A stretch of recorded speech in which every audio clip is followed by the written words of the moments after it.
Alhamdulillah. Alhamdulillahirabbil alamin. Wassalatu wassalamu ala asrofil anbiya'i wal mursalin wa ala alihi wa ashabihi Rasulillah ajmain.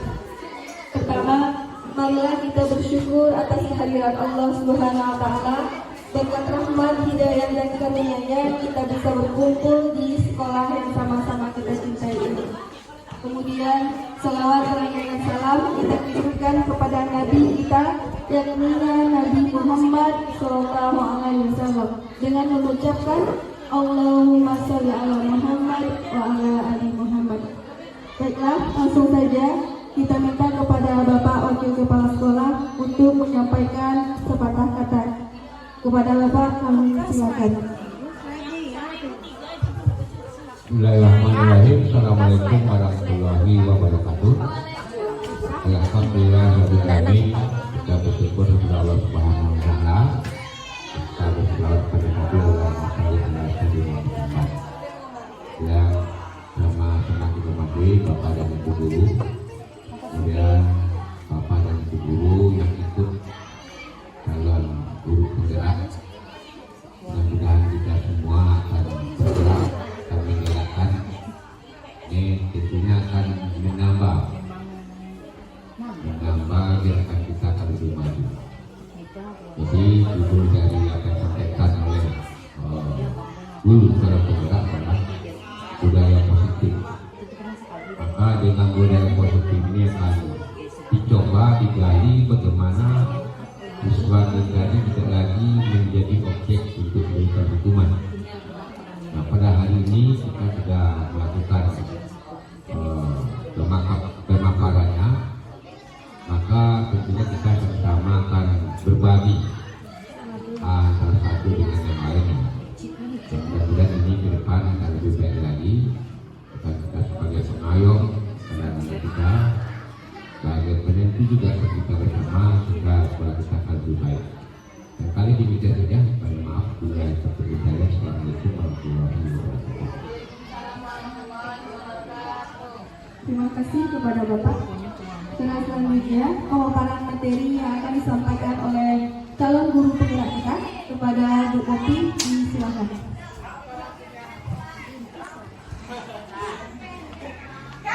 Assalamualaikum warahmatullahi wabarakatuh. Waalaikumsalam warahmatullahi wabarakatuh. Baiklah, di sini saya akan menyampaikan pemaparan materi tentang disiplin positif, diseminasi menyebarkan pemahaman dan penerapan budaya positif untuk PGP Angkatan 11 Kabupaten Darmasraya. Nah, baiklah, untuk disiplin positif ini pada presentasi pertama yaitu tentang konsep utama modul budaya positif. Nah, di sini ada 7 Bapak Ibu.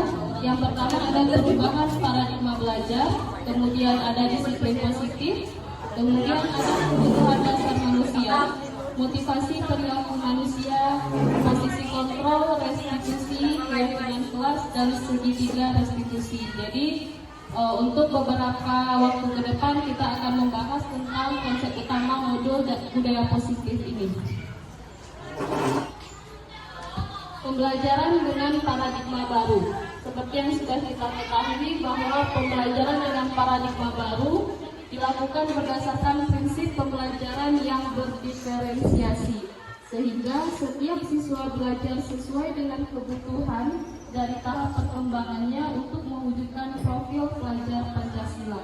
Nah, mungkin di dalam kelas kita sudah mulai melakukan pembelajaran yang berdiferensiasi ini karena ini berkaitan dengan kurikulum merdeka, Bapak Ibu.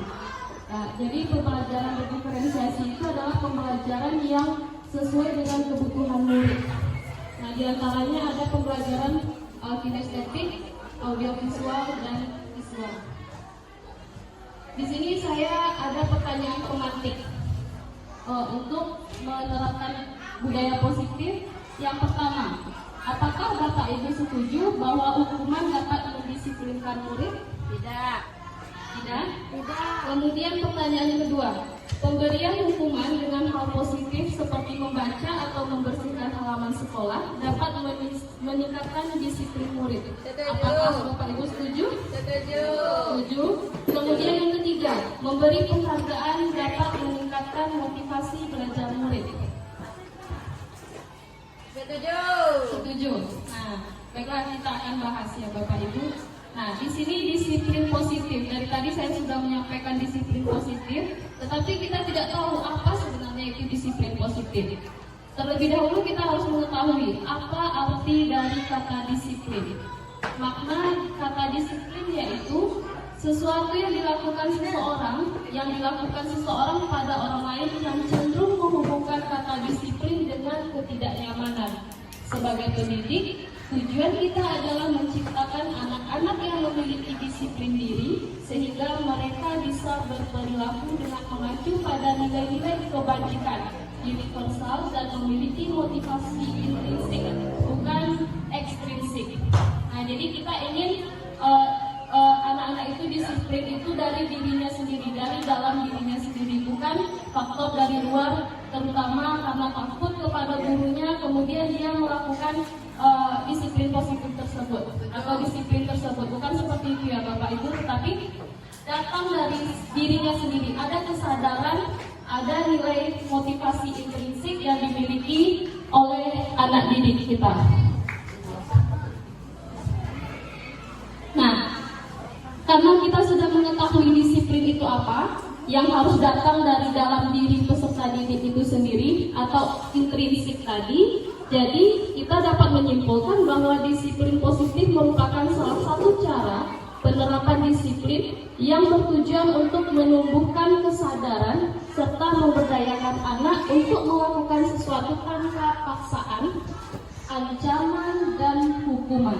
Mungkin selama ini kita sering melakukan hal seperti ini, adanya ancaman atau hukuman. Sebenarnya itu dari dalam diri kita sebagai guru itu kita ingin mendisiplinkan anak dengan cara seperti itu. Karena kalau tidak seperti itu, anak akan berbuat seenaknya, kan seperti itu Bapak Ibu. Nah, jadi ada 5 kebutuhan dasar manusia. Yang pertama itu ingin bertahan hidup. Kemudian yang kedua adanya kasih sayang dan rasa diterima. Lalu yang ketiga penguasaan. Yang keempat kebebasan dan kesenangan. Inilah 5 kebutuhan dasar dari manusia yang dimiliki oleh setiap manusia. Dari kelima ini, bertahan hidup, misalnya kita ingin makan, minum, dan sebagainya. Kemudian rasa ingin disayang, rasa ingin diterima oleh lingkungannya. Kemudian penguasaan, kebebasan, kita tentu ingin merasa bebas dan memiliki kesenangan.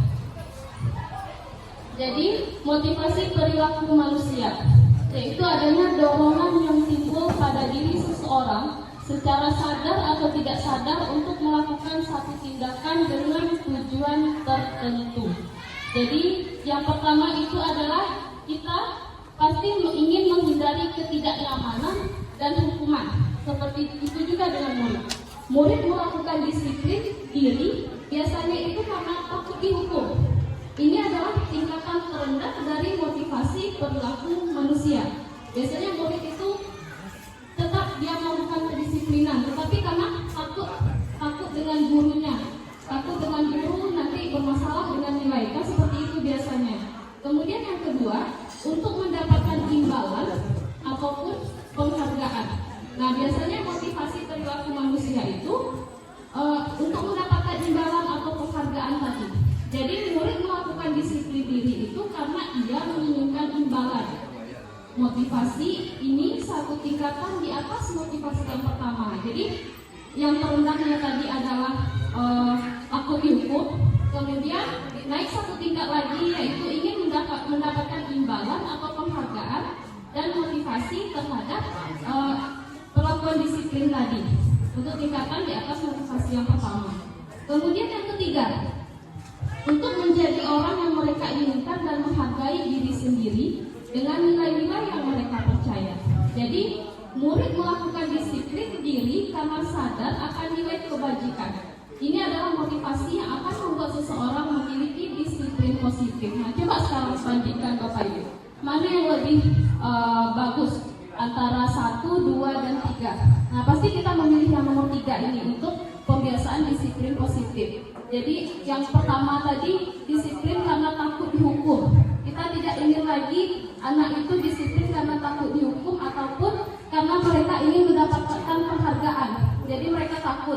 kemudian karena ingin mendapatkan penghargaan, jadi mereka nurut dengan apa yang kita katakan. Jadi tidak seperti itu lagi. Jadi pembiasaan disiplin positif itu karena mereka sadar akan nilai-nilai kebajikan yang datang dari dirinya sendiri, ya, yang memotivasi dirinya untuk membuat seseorang memiliki disiplin positif tadi. Nah, kemudian konsep disiplin dengan identitas gagal. Nah, seperti yang sudah ada di slide sebelumnya, ini yang 1 dan 2, hukuman dan penghargaan. Nah, jadi di sini penjelasannya Bapak Ibu. Konsep disiplin dengan identitas gagal. Kenapa dikatakan gagal? Karena yang biasanya kita lakukan yang kayak yang 2 ini. Jadi sepertinya kurang pas atau kurang tepat ketika kita menerapkan ini kepada peserta didik.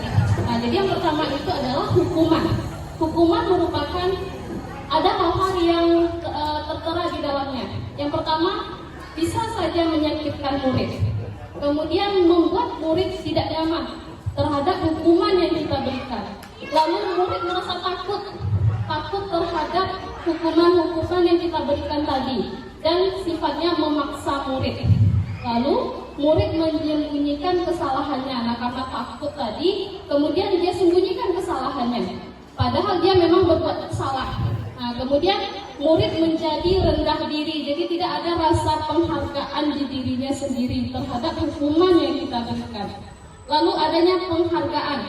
Nah, berbeda dengan penghargaan, kalau penghargaan itu sebenarnya tidak efektif, kemudian dapat merusak hubungan, mematikan kreativitas murid, menghukum dengan sistem ranking, dan merampas hak menghargai dirinya.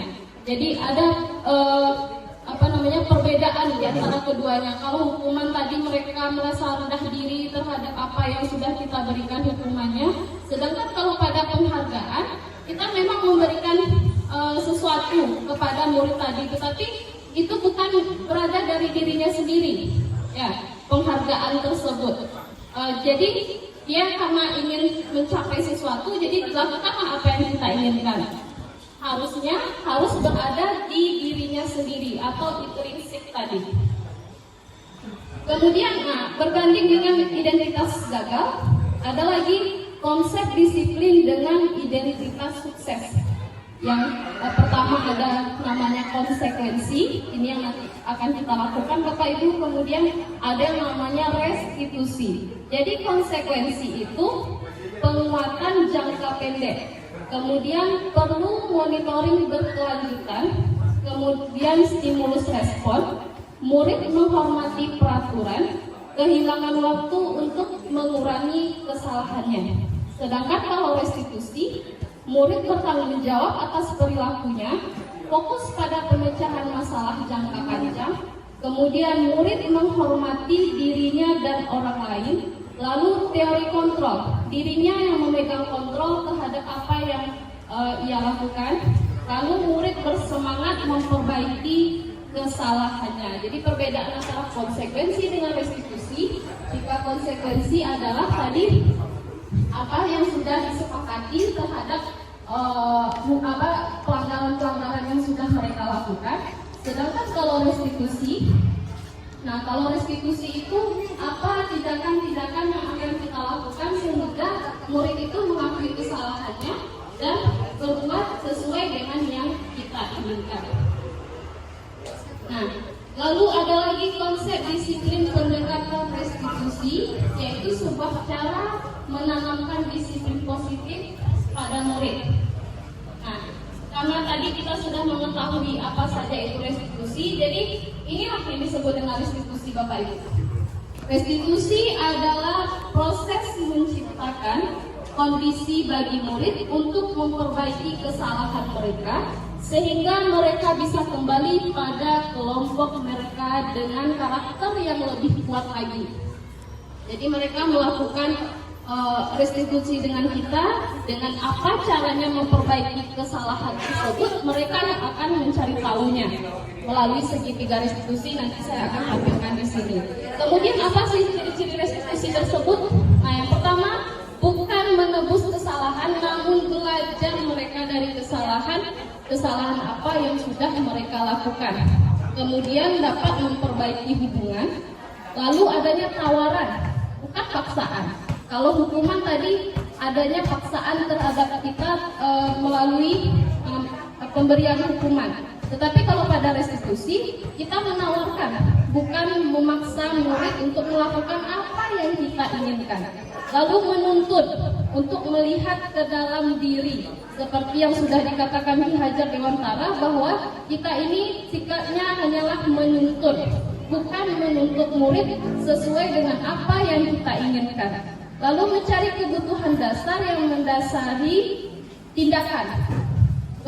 Kemudian fokus pada karakter, bukan pada tindakannya. Jadi karakter apa yang tertanam pada diri murid melalui kegiatan restitusi tadi, itulah yang akan kita ambil untuk penanaman disiplin positif terhadap murid kita sendiri. Lalu menguatkan dan fokus pada solusi. Nah, jadi kita berikan penguatan kepada murid tersebut.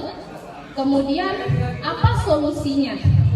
Solusi apa yang kira-kira akan kita lakukan dengan proses restitusi tadi? Nah, ini contohnya. Perbedaan contoh kasus siswa sering tidak mengerjakan PR. Jadi saya mengambil sebuah kasus, ini pasti sering kita alami di dalam kelas ya Bapak Ibu. Siswa sering tidak mengerjakan PR ketika kita masuk ke dalam kelas. Padahal kita sudah wanti-wanti. Nah, besok kita ada PR, tolong dikerjakan. Tetapi dengan santainya mereka bilang besoknya itu lupa Bu, PR-nya lupa saya kerjakan Bu. Kemudian PR-nya tertinggal di rumahnya Bu. Nah, kan ada alasan-alasannya seperti itu. Jadi kalau misalnya kita memberikan hukuman, biasanya kita akan memberikan hukuman seperti ini. Benar Bapak Ibu? Guru menghukum siswa hormat bendera selama 10 menit. Ya, benar. Kemudian guru marah dan murid menjadi takut. Mungkin saya sendiri pernah melakukan hal seperti ini ya Bapak Ibu. Menghukum murid karena tidak mengerjakan PR, disuruh dia ke depan untuk duduk di depan sendirian, atau menyuruh anak didik kita itu untuk berdiri di depan kelas. Tujuannya apa? Untuk mendisiplinkan sebenarnya. Tetapi ternyata salah apa yang kita lakukan selama ini.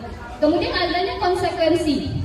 Yang pertama, kalau konsekuensi ini, guru memberikan konsekuensi untuk mengerjakan PR-nya saat istirahat atau dikerjakan sebanyak berkali-kali lipat.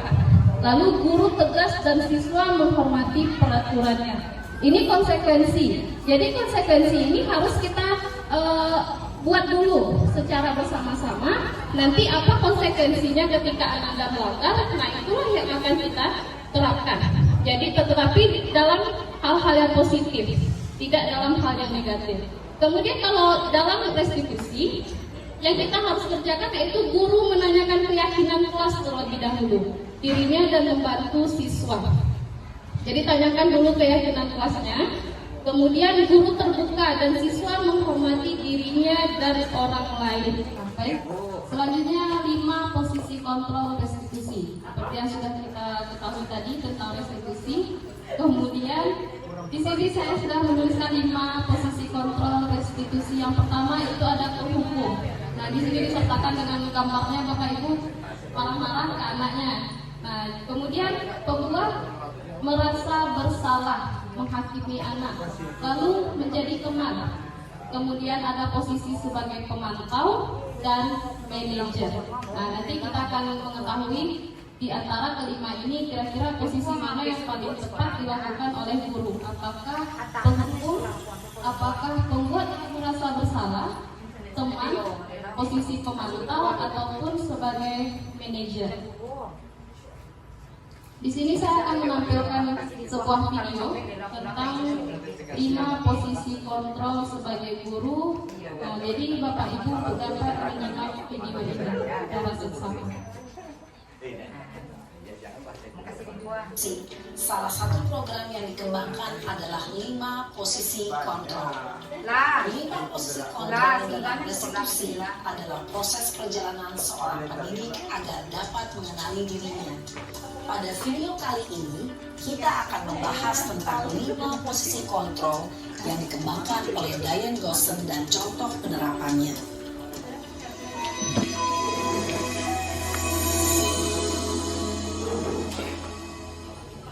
5 posisi kontrol itu adalah 1. Posisi penghukum, 2. Posisi pembuat merasa bersalah, 3. Posisi teman, 4. Posisi pemantau atau monitor, dan 5. Posisi manajer. Untuk lebih memahami kelima posisi tersebut, mari kita saksikan kasus Naren yang terlambat hadir 20 menit di sekolah dan melihat bagaimana kelima posisi kontrol dalam menghadapi masalah tersebut.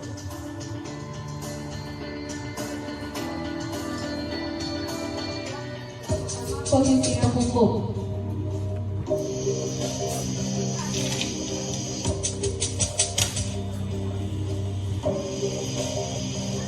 Naren! Sini kamu! Selamat pagi, Bu. Selalu terlambat. Kamu deh, pasti terlambat. Maaf, Bu. Saya... Apa? Apa coba? Alasan kamu apa lagi? Kapan sih kamu tidak terlambat? Malas sekali ya kamu jadi anak. Saya... Dasar pemalas. Gak kapok-kapok sih kamu. Sudah berapa kali terlambat? Sana, kamu keliling lapangan basket 2 kali. Kenapa saya harus keliling lapangan basket, Bu? Kenapa? Kamu melawan ibu. Berani-beraninya jawab. Sudah terlambat, masih berani jawab pula. Sekarang, keliling lapangan basket 5 kali sekalian. Biar kapok. Cepat. Pergi sana ke lapangan basket. Posisi penghukum biasanya berbicara dengan nada tinggi, menghardik, menunjuk-nunjuk, menyakiti, dan menyindir. Hukuman bisa berupa fisik maupun psikis. Ibu dan bapak guru hebat. Dampak yang terjadi pada murid ketika guru berada pada posisi penghukum adalah murid cenderung akan memberontak, bahkan menyimpan dendam.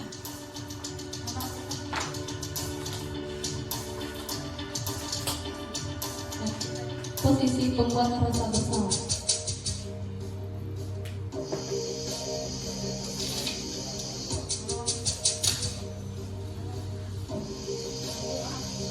Naren!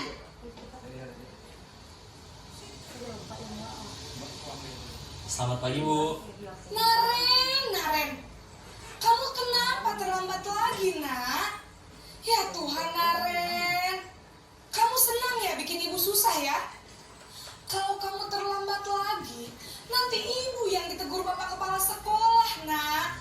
Disangka ibu tidak bisa membina kamu. Duh, gimana ini? Maaf, Bu. Duh, Gusti Naren. Kamu suka ya kalau ibu ditegur bapak kepala sekolah? Terus, sekarang ibu harus tulis apa ini di buku absen? Ini kamu sudah sering terlambat loh. Ibu harus apa coba? Maaf, Bu. Maaf sekali. Ya sudah, lain kali jangan bikin ibu susah lagi ya nak ya. Ibu tidak akan kuat lagi kalau kamu begini terus. Bisa jantungan kalau ibu tegur bapak kepala sekolah. Sana cepat ke kelas. Maaf ya, Bu. Maaf sekali. Posisi pembuat rasa bersalah berbicara dengan nada tenang, cenderung lembut. Namun kata-kata yang diutarakan membuat murid merasa menjadi orang yang gagal, memandang buruk dirinya sendiri, merasa tidak berharga, dan tidak sanggup membahagiakan orang lain. Ketika guru mengambil posisi pembuat rasa bersalah, murid akan menganggap dirinya yang bersalah dan ia akan menyimpan emosi negatif tersebut di dalam dirinya.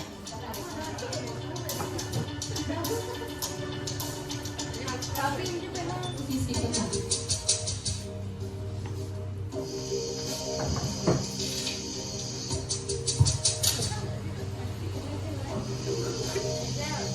Naren!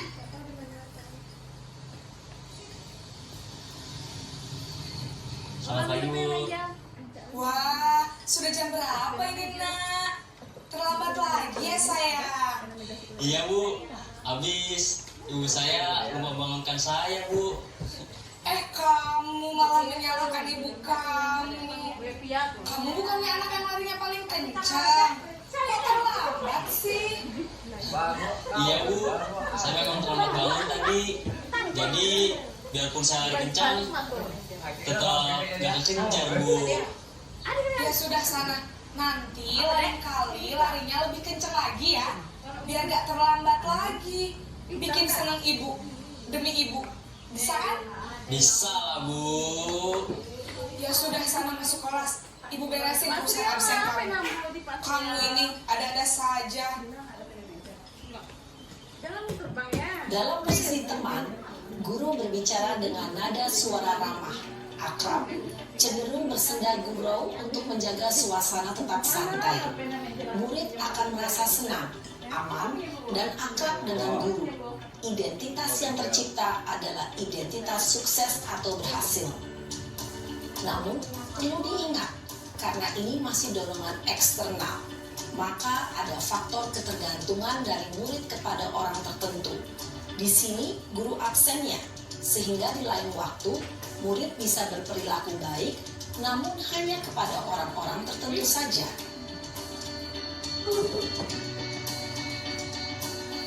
Selanjutnya posisi pemantau atau monitor.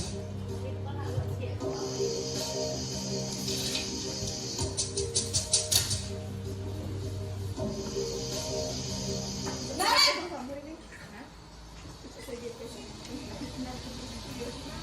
Selamat pagi, Bu. Naren, apa peraturan sekolah kita tentang jam berapa kita harus masuk sekolah, Nak? Kita harus di sekolah jam 7, Bu. Iya betul, sekarang sudah jam 7.20. Naren sudah tahu konsekuensinya jika terlambat hadir. Paham, Bu. Saya harus tinggal kelas pas jam istirahat selama 20 menit. Iya benar, konsekuensinya demikian.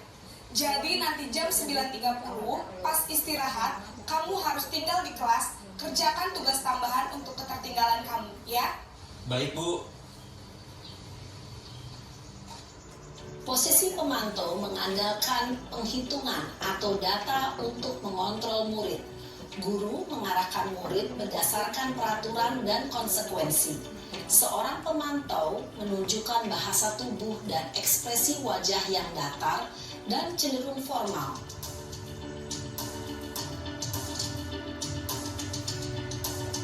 Terakhir posisi manajer.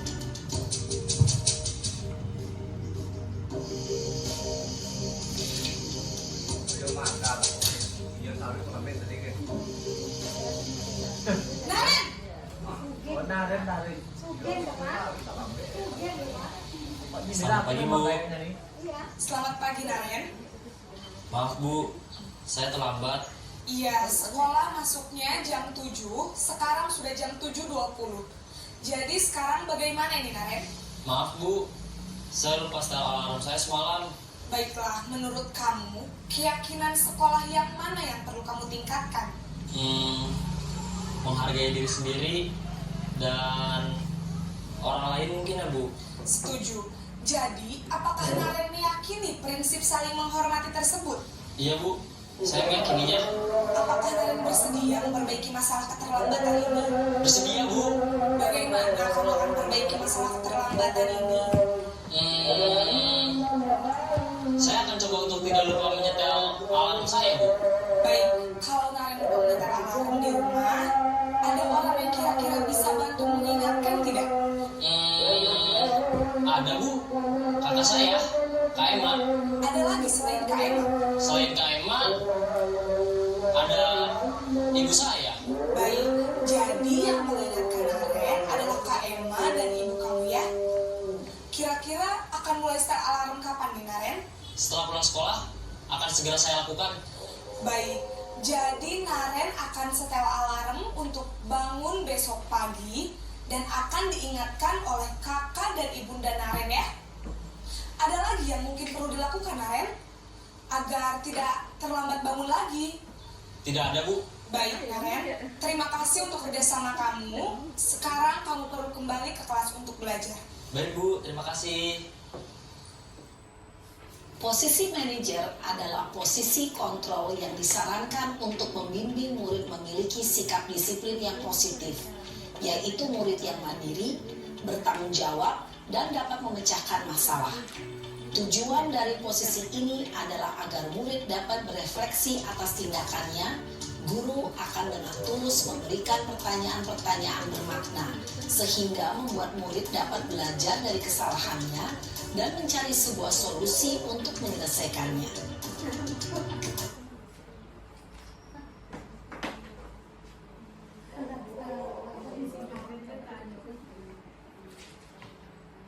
Nah, baik, itu tadi contoh dari penerapan 5 posisi kontrol Bapak Ibu. Bagaimana posisi penghukum, pembuat merasa bersalah sebagai teman, pemantau, dan manajer. Nah, di sini juga saya berikan cuplikannya penghukum. Nah, biasanya kata-kata yang keluar seperti ini: patuhi aturan sekolah, lalu berdiri di depan kelas. Itu sebagai penghukum dengan nada yang penuh ancaman dan nada yang tinggi. Kemudian pembuat merasa bersalah. Berapa kali Bu Guru harus memberitahu kamu? Bu Guru kecewa sama kamu. Nah, jadi adanya pembuat merasa bersalah sehingga murid menjadi rendah diri terhadap apa yang kita lakukan. Kata-katanya memang lembut Bapak Ibu, tetapi membuat murid merasa tidak dihargai atau merasa rendah diri. Kemudian sebagai teman, ayolah yang tertib, buat Bu Guru bangga. Kali ini tidak apa-apa kamu salah. Nah, selanjutnya posisi sebagai pemantau. Kamu sudah melanggar. Apa peraturan dan konsekuensinya? Selanjutnya manajer. Apakah kamu tahu kesalahanmu? Kira-kira bagaimana kamu akan memperbaiki kesalahanmu itu? Nah, jadi ini contoh dari 5 penerapan posisi kontrol. Menurut Bapak Ibu, posisi kontrol mana yang seharusnya kita gunakan? Nah, tergantung situasi. Nah, gitu ya. Tetapi yang paling baiknya sepertinya posisi manajer ya Ibu ya, karena adanya menerapkan disiplin positif terhadap murid dengan cara dia mengakui kesalahannya dengan pertanyaan-pertanyaan yang akan kita berikan sehingga dapat memiliki sadar diri terhadap murid tersebut. Misalnya, apa kamu tahu kesalahanmu? Jadi kita menggali dari mereka, bukan kita menuduh secara langsung, tetapi menggali dari mereka apa kesalahan yang mereka lakukan, kemudian bagaimana cara memperbaikinya, apakah sesuai dengan kesepakatan kelas kita. Nah, jadi seperti itu ya Bapak Ibu. Kemudian kegiatan membuat keyakinan kelas. Nah, di sini saya yakin Bapak Ibu wali kelas sudah melakukan kegiatan ini pada proses awal pembelajaran, yaitu membuat keyakinan kelas. Yaitu yang pertama berdiskusi tentang peraturan, lalu merumuskan peraturan menjadi keyakinan kelas dan menempelkan keyakinan kelas tersebut. Jadi kegiatan ini dilakukan secara bersama-sama oleh setiap warga kelas yang ada di kelas tersebut, diyakini dan diterapkan sesuai dengan kesepakatan bersama. Nah, bagaimana pembentukan keyakinan kelas? Yang pertama lebih abstrak dari peraturan, lalu berupa pernyataan universal, dibuat dalam bentuk yang positif. Nah, kemudian sedikit saja akan mudah diingat, sesuai dengan kondisi kelas sekolah agar mudah diterapkan. Kemudian semua warga kelas atau sekolah dilibatkan saat membuat. Jadi ketika kita membuat keyakinan kelas, seluruh warga kelas harus kita libatkan. Kalau tidak nanti jadinya peraturan. Peraturan itu sifatnya seperti memaksa murid terhadap peraturan yang kita buat. Tetapi kalau keyakinan kelas, kita secara bersama-sama berdiskusi membuatnya. Kemudian nanti ditempelkan di depan kelas kita di tempat yang paling bisa dijangkau, yang nampak bagi murid tersebut. Kemudian secara bersama-sama keyakinan kelas itu selalu diterapkan. Jika nanti tidak diterapkan dengan baik, apa nanti konsekuensi yang akan didapatkan oleh murid tersebut. Nah, segitiga restitusi. Restitusi adalah proses menciptakan kondisi bagi murid untuk memperbaiki kesalahan mereka, sehingga mereka bisa kembali pada kelompok mereka dengan karakter yang kuat. Jadi bagaimana bentuk restitusi itu bukan untuk menebus kesalahan, tetapi restitusi adalah sebuah tawaran dan bukan paksaan. Restitusi fokus pada solusi dan dapat mengembalikan murid yang berbuat salah lagi kepada kelompoknya. Nah, ini bentuk dari segitiga restitusi yang tadi kita bicarakan Bapak Ibu. Ada yang namanya menstabilkan identitas. Kemudian di dalam menstabilkan identitas ini tidak langsung kita menyalahkan siswa. Nah, karena semua pernah melakukan kesalahan. Kemudian selanjutnya tindakan yang akan kita lakukan adalah validasi tindakan yang salah. Apa sebenarnya alasan mereka berbuat kesalahan tersebut? Lalu menanyakan keyakinannya dari kesalahan siswa memperbaiki kesalahan tersebut. Jadi kita tanyakan keyakinannya, keyakinan apa yang sudah Ananda perbuat. Nah, kemudian di sini saya juga ada video dari segitiga restitusi. Bagaimana cara penerapannya? Bentar, Bapak Ibu. Salah satu program disiplin positif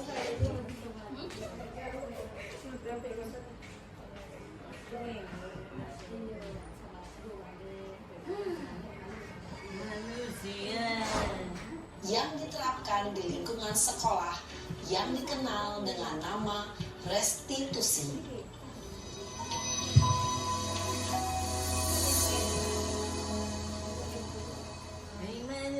Restitusi dikembangkan oleh pakar pendidikan Diane Gossen, berlandaskan pada teori kontrol Dr. William Blaser. Segitiga restitusi adalah suatu proses dialog yang dijalankan oleh guru atau orang tua agar dapat menghasilkan murid yang mandiri dan bertanggung jawab. Pada saat guru di posisi manajer, aspek yang dikembangkan pada murid adalah motivasi intrinsik, sehingga penanaman nilai-nilai kebajikan dapat tumbuh dan berkembang menjadi suatu kebiasaan positif yang akhirnya membentuk karaktermu. Yang kedua adalah validasi tindakan yang salah.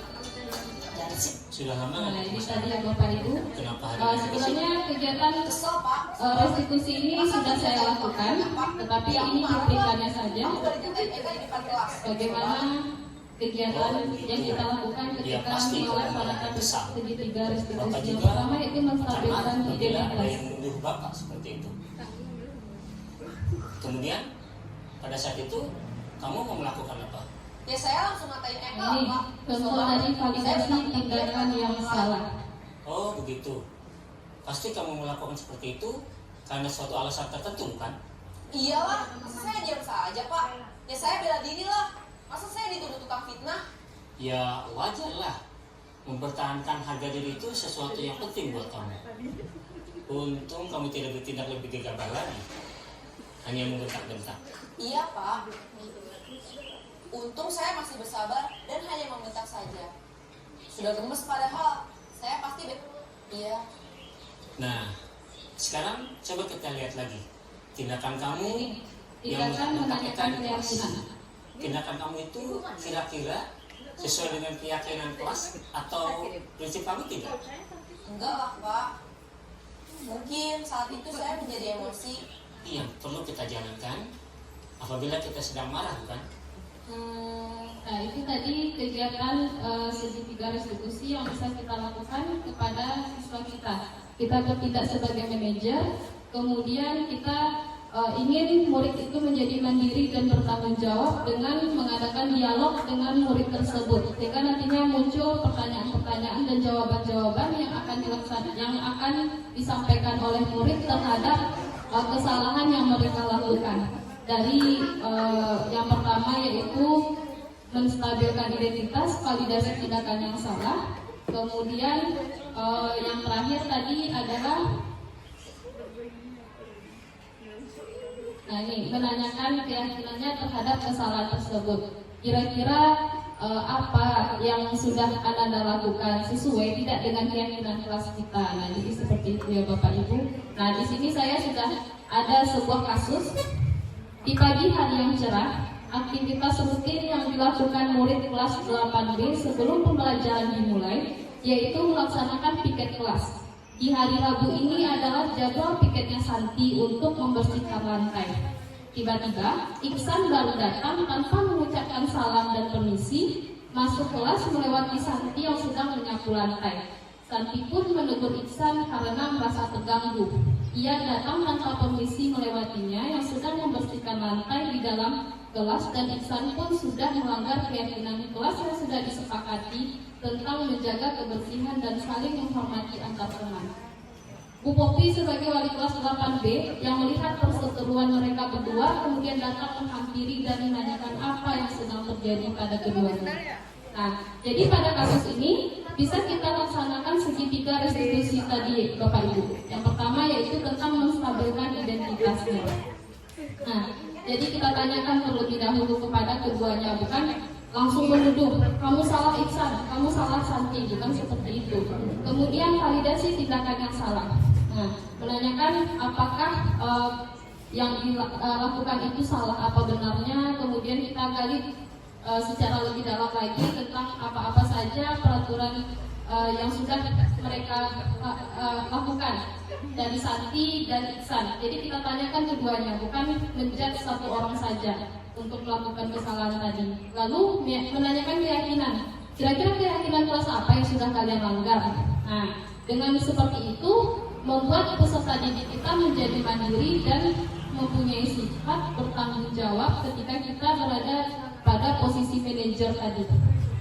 Nah, jadi membuat kita murid menjadi mandiri dan bertanggung jawab. Itulah kegunaan dari segitiga restitusi, bukan hanya menyalahkan satu orang atau menjudge langsung kamu salah. Nah, bukan seperti itu. Jadi menggalinya atau memberikan dialog sehingga anak itu merasa nyaman, membuat anak itu merasa nyaman terlebih dahulu sehingga mereka tidak dalam tekanan dan memberikan pendapat-pendapatnya tentang kesalahan yang sudah mereka perbuat. Nah, jadi sampai di situ saja tentang pemaparan materi saya tentang disiplin positif, Bapak Ibu. Semoga apa yang saya sampaikan menjadi ilmu yang bermanfaat juga bagi kita semuanya. Terima kasih atas kehadiran Bapak Ibu. Saya akhiri dengan Assalamualaikum warahmatullahi wabarakatuh.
Sekiranya kalian tidak menerapkan keyakinan kelas, nanti kita buat lagi bersama apa konsekuensi yang akan didapatkan ketika keyakinan kelas itu dilanggar. Jadi berbeda ya dengan peraturan kelas.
aja. Apa? Lama? Apa? Lebih dari satu boleh?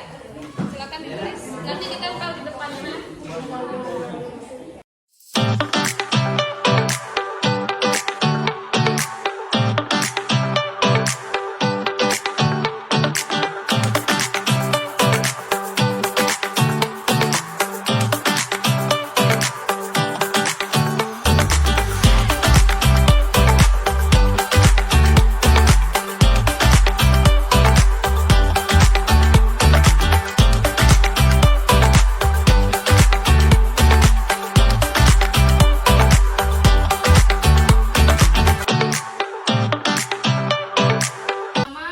Wajib piket, dilarang membuli antar teman. Kemudian tidak saling bully, tidak saling mengejek antar teman, tidak membedakan dan tidak memilih teman hanya karena ia memiliki kekurangan. Jangan buang sampah sembarangan, tidak boleh membuli, tidak melanggar peraturan kelas, tidak boleh membuat keributan di kelas apabila ada guru sedang mengajar, tidak membuang sampah, tidak mengobrol saat jam pelajaran. Kemudian piket kelas tepat waktu, membayar uang kas tepat waktu, tidak boleh buang sampah, saling menghargai sesama teman. Kemudian membuang sampah pada tempatnya, kajian tidak piket didenda piket 1 minggu. Nah, jadi ini beberapa keyakinan kelas yang kita buat. Nah, sekarang kita akan revisi apa saja kira-kira kalimat-kalimat yang bersifat positif. Kalau ada kata tidak itu termasuk kalimat positif atau negatif? Ada kata tidak, negatif. Atau ada kata jangan, itu termasuk kalimat positif atau negatif? Nah, itu termasuk kalimat negatif. Jadi kita akan mengubah keyakinan kelas kita ini dengan kalimat yang positif. Nah, contohnya tidak saling, yang banyak tadi, tidak boleh membuli antar teman. Nah, itu kalau kita jadikan ke kalimat positif apa bunyinya coba? Dilarang membuli antar teman. Dilarang juga kalimat negatif itu. Harusnya gimana kalimatnya? Coba. Siapa yang bisa? Tidak boleh. Tidak, jangan, dilarang itu kalimat negatif. Nah, coba kita buat ini menjadi kalimat yang lebih positif lagi. Apa kira-kira? Kalau itu kan tadi saling menghormati antar teman. Nah, kalau tidak boleh membuli itu apa kira-kira kalimat positifnya yang akan kita buat? Coba. Boleh. Boleh. Boleh? Apa kira-kira? Tidak boleh membuli antar teman. Nah, coba kalau kita jadikan ke kalimat positif apa kira-kira? Kok boleh?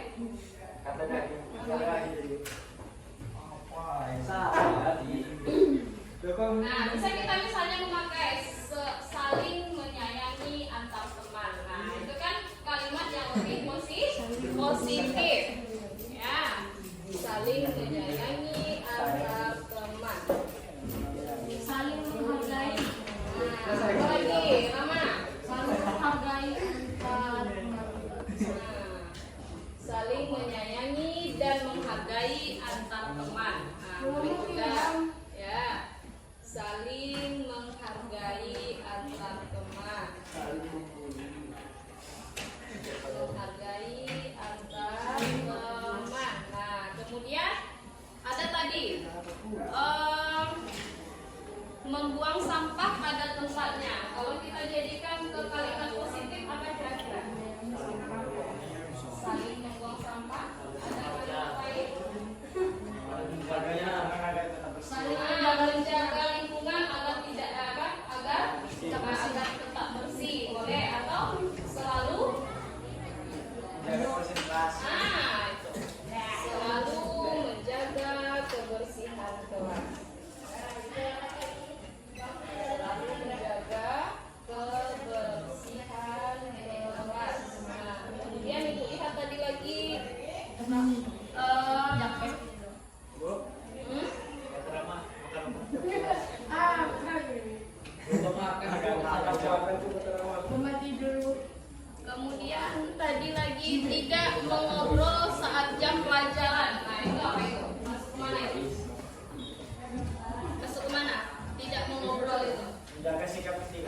sedang mengajar. Menjaga sikap, boleh. Menjaga sikap. Menjaga sikap ketika guru sedang mengajar. Kemudian tadi lagi selalu piket sesuai jadwal. Nah itu apa? Atau kita pakai kalimat itu? Pakai kalimat itu selalu ya masuk ke sini ya, selalu menjaga kebersihan kelas yang kayak tadi ya. Nah jadi kita bisa dari yang beberapa yang kalian dari depan ini, kita bisa menemukannya ada 5 keyakinan kelas yang harus kita terapkan untuk kedepannya. Yang pertama yaitu saling menghormati antar teman, kemudian saling menyayangi, saling menghargai, kemudian selalu menjaga kebersihan kelas dan menjaga sikap ketika guru sedang mengajar di kelas. Jadi dari keyakinan kelas ini kalian harus dapat menerapkannya. Ya, yang 5 ini bisa diterapkan? Bisa? Bisa. Nah, bisa. Ya, tidak ada yang melanggarnya lagi ke yang 5 ini karena kita sudah membuat kesepakatan kelas ini secara bersama-sama. Ya, kita sudah sepakat, kita sudah meyakini kelas kita ini keyakinan kelas kita. Jadi tidak ada yang melanggar. Ya. Nah, jadi sampai di sini dulu keyakinan kelas kita. Kita akan melaksanakan ini untuk kedepannya. Jadi Ibu minta kepada Ananda untuk selalu bersikap positif di dalam kelas.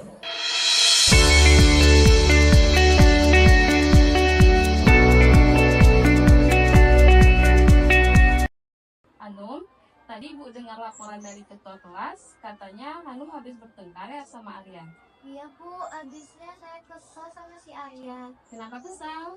Arya selalu saja mencontek hasil kerjaan saya, bukan hanya PR, tugas juga selalu dicontek. Oh begitu, ya wajar lah kalau Hanum marah dan kesal. Jika Ibu ada di posisi Hanum, Ibu juga akan berbuat hal yang sama. Iya Bu, Lalu, apa yang Hanum lakukan terhadap Arya? saya marah-marah Bu, saya maki-maki Arya dan kata-kata saya melukat meja. Oh begitu, pasti Hanum berbuat seperti itu ada alasannya ya? Iya Bu, masa saya diam saja? Saya sudah susah payah mengerjakan soal, tapi Arya hanya mencontek, tidak mau usaha sendiri. Ya wajar lah kalau Hanum merasa marah karena Hanum tidak rela pekerjaannya dicontek begitu saja oleh Arya. Ibu sangat menghargai tindakan Hanum yang tidak berbuat lebih buruk daripada itu, misalnya memukul. Iya Bu.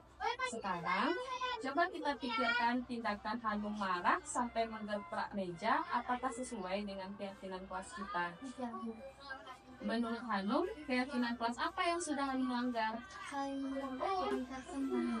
Nah, ya betul. Menurut Hanum, saling menghormati itu penting tidak? Baik, kalau menurut Hanum itu penting, jadi keyakinan yang harus Hanum lakukan itu pada saat sedang marah itu seperti apa? Harus lebih sadar Bu. Nah, sekarang Hanum bersedia tidak memperbaiki masalah ini? Bersedia. Apa yang akan Hanum lakukan untuk menyelesaikannya? Saya harus lebih sabar dan menahan amarah saya. Kalau ada teman yang mencontek, saya akan melapor ke guru pelajaran atau ibu yang sebagai kelas saya. Ya, tepat sekali tindakan Hanum. Tetap semangat ya. Sekarang silakan kembali ke kelas. Assalamualaikum warahmatullahi wabarakatuh. Nama saya Hanum dari kelas 8A. Saya senang sekali diajak diskusi dengan Ibu Popi untuk dapat mengendalikan diri dari amarah karena perilaku teman sekelas saya. Saya harus banyak belajar bersabar dan dapat mengendalikan emosi saya ke depannya. Assalamualaikum warahmatullahi wabarakatuh.